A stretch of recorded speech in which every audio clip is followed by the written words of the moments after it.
उत्तर भारत इस वक्त भीषण गर्मी की चपेट में है, लेकिन सबसे ज्यादा चौंकाने वाली जो तस्वीर है वो उत्तराखंड की राजधानी देहरादून से सामने आ रही है। जो शहर कभी अपने सुहावने मौसम, ठंडी हवाओं और अचानक होने वाली बारिश के लिए जाना जाता था, आज वही शहर हीट वेव के चलते झुलस रहा है। हालात इतने गंभीर हो गए हैं कि प्रशासन को सरकारी और निजी स्कूलों के साथ साथ आंगनबाड़ी केंद्रों तक को बंद करने का फैसला लेना पड़ा।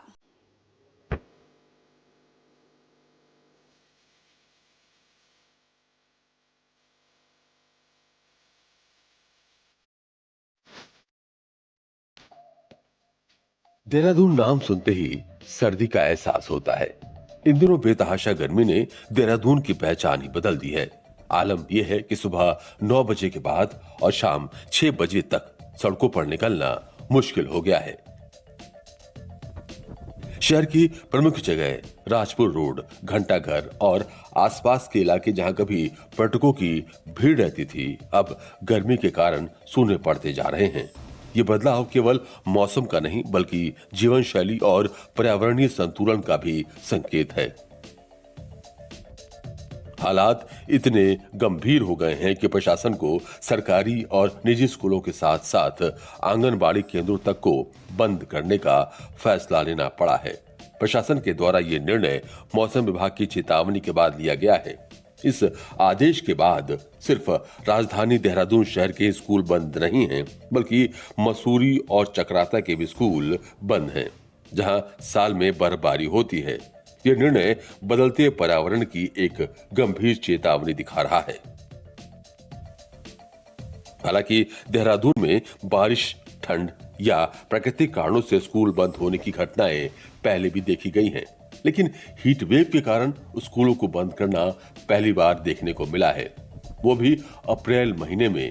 ये स्थिति बताती है कि गर्मी का प्रभाव अब पहाड़ी क्षेत्रों तक गहराई से पहुंच चुका है। प्रशासन द्वारा लिया गया ये फैसला बच्चों की सुरक्षा के लिहाज से जरूरी था, लेकिन ये भविष्य के लिए चिंता का विषय भी है। देहरादून जब से ये राज्य बना और राज्य बनने के बाद जब कैपिटल बनी तो एकदम कंक्रीट में बदल गया है। यहाँ डेवलपमेंट जो जितनी तेज़ी से हो रहा है उतनी तेज़ी से पेड़ लग नहीं रहे, और डेवलपमेंट के लिए जो पेड़ कटे हैं वो भी एक बहुत बड़ा कारण है।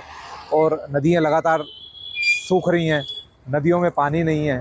तो ये बहुत इस देहरादून के लिए मतलब बहुत चिंता का विषय है। देहरादून अपने मौसम के मिजाज के लिए पूरे देश नहीं बल्कि दुनिया भर में अपने मौसम के लिए प्रसिद्ध था। हालांकि पहाड़ी क्षेत्रों में तापमान 30 डिग्री से नीचे है, लेकिन वहां भी गर्मी का असर साफ महसूस किया जा रहा है।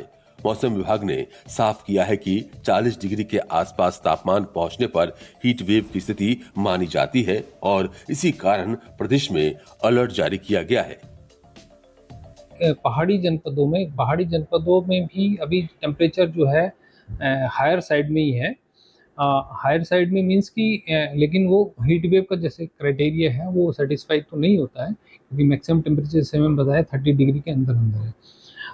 30 डिग्री से ज़्यादा टेम्परेचर होने पे और फिर डिपार्चर अगर उसको हमको मिलता है 4.5 डिग्री और उससे ज़्यादा, तो हम पहाड़ी जनपद जो है हमारे एरिया हिल एरिया है, 1 किलोमीटर से ऊंचाई वाले इलाके, वहाँ पे हम हीट वेव तब घोषित करते हैं। मौसम विभाग ने आने वाले दिनों में हल्की बारिश की संभावना जताई है, लेकिन ये राहत अस्थायी और सीमित हो सकती है। महीने के अंत तक कुछ इलाकों में बूंदाबांदी हो सकती है, परंतु इससे तापमान में बड़ी गिरावट की उम्मीद नहीं है। यानी देहरादून को गर्मी से तत्काल राहत मिलने के आसार कम ही नजर आ रहे हैं। देहरादून जो कभी देश का समर स्टेट कहा जाता था, आज उसी देहरादून में अप्रैल के महीने में ही हीट वेव के कारण स्कूल बंद करने पड़ रहे हैं। बाजारों और सड़कों पर आम दिनों में रहने वाली भीड़ अब गायब है। गर्मी इतनी ज़्यादा है कि लोग घरों में कैद होने को मजबूर हैं। सबसे हैरान करने वाली बात यह है कि यहाँ से महज कुछ किलोमीटर दूर पहाड़ों पर कभी बर्फबारी देखने वाला ये इलाका आज 40 डिग्री के करीब तापमान झेल रहा है। देहरादून कभी समर रिट्रीट के रूप में माना जाता था, जहां लोग गर्मियों में राहत पाने के लिए आते थे। मसूरी जो देहरादून से महज 20 से 25 किलोमीटर दूर है, आज भी ठंडक के लिए प्रसिद्ध है, लेकिन वहां भी गर्मी का असर बढ़ता जा रहा है। अगर यही स्थिति बनी रही तो देहरादून की पहचान और पैटर्न पर भी इसका गहरा असर पड़ सकता है। अगर समय रहते कदम नहीं उठाए गए तो आने वाले सालों में देहरादून की पहचान और अस्तित्व दोनों पर संकट गहरा सकता है। देहरादून से अधीर यादव की रिपोर्ट, न्यूज़ 24।